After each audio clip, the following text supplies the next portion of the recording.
Saurav Ganguly Indian cricket team के पूर्व कप्तान और बीसीसीआई के मौजूदा चीफ। दादा के नाम से मशहूर गांगुली जब बीसीसीआई चीफ बने थे, हमने एक स्टोरी की थी। उस स्टोरी में हमने आपको बताया था कि बीसीसीआई चीफ बनने से पहले गांगुली के पैर कहां कहां फंसे थे।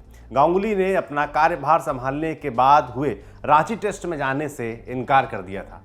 गांगुली ने कहा था कि वो इंडियन सुपर लीग आईएसएल के फेस हैं, उन्हें इस टूर्नामेंट के उद्घाटन मैच में रहना है, इसलिए वो रांची टेस्ट में नहीं जा पाएंगे। इसी आर्टिकल में हमने बताया था कि दादा आईएसएल फ्रेंचाइजी एटीके के सह मालिक हैं। इसके साथ ही वो आईपीएल की दिल्ली फ्रेंचाइजी से भी जुड़े थे, टीवी शो होस्ट करते थे और कमेंट्री तो कर ही रहे थे। प्रेसिडेंट बनने के बाद दादा ने कहा था कि अब वो सिर्फ टीवी शो होस्ट करेंगे और विज्ञापनों में दिखेंगे, इसके अलावा सारे काम बंद। ध्यान दीजिएगा, दादा ने कहा था कि वो विज्ञापन करेंगे, बस समस्या यहीं आ रही है। इससे पहले कम से कम हमें तो कहीं नहीं याद है कि किसी बीसीसीआई प्रेसिडेंट को विज्ञापन करते देखा हो, लेकिन गांगुली विज्ञापन कर रहे हैं। अक्टूबर 2019 में बीसीसीआई प्रेसिडेंट बने गांगुली अप्रैल 2019 से फैंटेसी गेमिंग ऐप माई 11 सर्किल का ऐड कर रहे हैं। यह ऐप सीधे तौर पर आईपीएल टाइटल स्पॉन्सर ड्रीम 11 का प्रतिद्वंदी है। इसी तरह गांगुली इसी महीने एक education tech startup class plus के ब्रांड एम्बेसडर बने हैं। क्लास प्लस सीधे तौर पर टीम इंडिया की जर्सी स्पॉन्सर बायजूस का प्रतिद्वंदी माना जाता है। अक्टूबर 2020 में ITAM स्पोर्ट्स की एक रिपोर्ट के मुताबिक गांगुली आईपीएल 2020 के दौरान टीवी पर दिखे स्पोर्ट्स सेलिब्रिटीज की लिस्ट में टॉप 5 में आते हैं। इस लिस्ट में बाकी 4 नाम active cricketers MS Dhoni, Virat Kohli, Rohit Sharma और ऋषभ पंत हैं। गांगुली पिछले सीजन इस लिस्ट से बाहर थे। इसी से साफ दिखता है कि गांगुली को बीसीसीआई चीफ बनने का फायदा मिला है। मजे की बात यह है कि गांगुली के प्रतिद्वंदी कंपनियों के ऐड करने से बीसीसीआई के स्पॉन्सर्स को कोई दिक्कत नहीं है। हिंदुस्तान टाइम्स की एक रिपोर्ट के मुताबिक इस बारे में सवाल करने पर ड्रीम 11 के प्रवक्ता ने कहा, अगर सभी लोग नियमों का पालन कर रहे हैं तो किसी तरह के एसोसिएशन का हिस्सा बनना व्यक्ति और कंपनी की अपनी पसंद है। इस मामले में माई 11 सर्कल के को फाउंडर और सीईओ भविन पंड्या का भी लगभग यही मानना है। उन्होंने हिंदुस्तान टाइम्स से कहा, बीसीसीआई प्रेसिडेंट होने और हमारे ब्रांड का चेहरा होने में कोई संबंध नहीं है।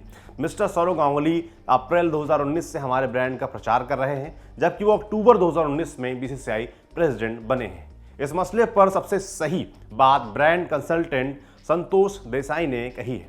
शारदा उग्रा से बात करते हुए उन्होंने कहा, फैक्ट ये है कि वो अपनी बीसीसीआई पोजीशन के चलते खबर में हैं और इसी के चलते वो लोगों की नज़र में लौटे हैं। वो लोगों की नज़र में हैं, इसलिए कंपनियों के काम के हैं।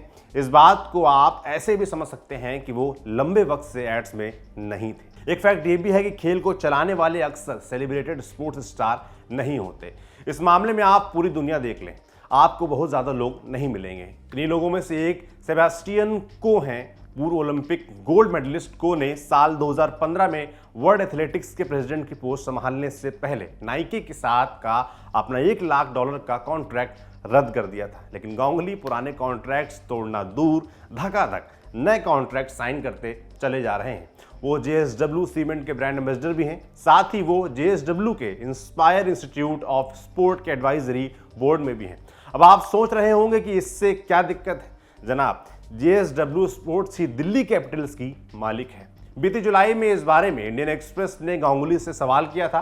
तब गांगुली ने कहा था कि चूंकि JSW दिल्ली कैपिटल्स को स्पॉन्सर नहीं करती, उनका रोल हितों के टकराव में नहीं आता। गजब है ना, दोनों कंपनियों के मालिक एक ही हैं, लेकिन वो स्पॉन्सर नहीं करते, इसलिए हित टकरा नहीं सकते। तो अब ये भी जान लीजिए कि क्या होता है कॉन्फ्लिक्ट ऑफ इंटरेस्ट।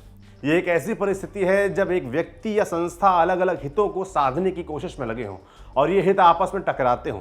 उदाहरण के लिए गांगुली ड्रीम 11 की प्रतिद्वंदी कंपनी के ब्रांड एम्बेसडर है, जबकि ड्रीम 11 आईपीएल की स्पॉन्सर है। ब्रांड एम्बेसडर के तौर पर गांगुली के इंटरेस्ट और बीसीसीआई अध्यक्ष के तौर पर उनके इंटरेस्ट आपस में टकराते हैं। यही हाल क्लास प्लस और बायजूस वाले केस में भी है। JSW वाला केस देखें तो बतौर बीसीसीआई प्रेसिडेंट गांगुली की आईपीएल की सभी फ्रेंचाइजीज के प्रति जिम्मेदारी बनती है, लेकिन JSW एक टीम दिल्ली कैपिटल से जुड़ी हुई है। ऐसे में यहां पर भी हितों के टकराव की संभावना से इनकार नहीं किया जा सकता है। एक मजेदार बात यह भी है कि साल 2018 में बने बीसीसीआई के नए संविधान में टकराव को लेकर कोई स्पष्ट कायदा नहीं है। होता भी क्यों?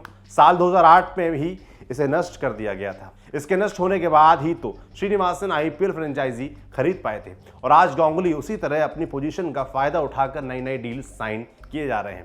IPL 2020 के सफल आयोजन का क्रेडिट सबने गांगुली को दिया, खूब तारीफ हुई, लेकिन क्या किसी ने ये पूछा कि कोविड में क्रिकेट रुकने से प्रभावित हुए मेंस, विमेंस, जूनियर बॉयज और गर्ल्स मिलाकर 6500 क्रिकेटर्स और लगभग 500 मैच ऑफिशियल्स की जिम्मेदारी किसकी है?